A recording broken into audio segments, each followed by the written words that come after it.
శ్రీ ముకుందమాలా స్తోత్రం 40వ శ్లోకం.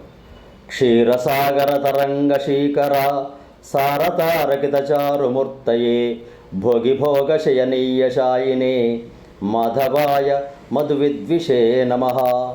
క్షీరసాగరమున తరంగముల జల్లులచే అచ్చటచ్చట నక్షత్రములు పడమినట్లున్న సుందర విగ్రహం కలవాడును.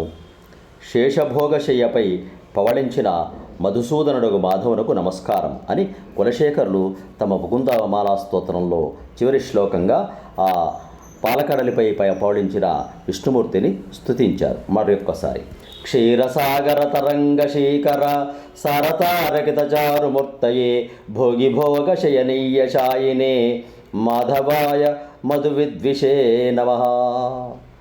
జై శ్రీమన్నారాయణ. కృష్ణం వందే జగద్గురుం ఇది ముకుందస్తోత్రం.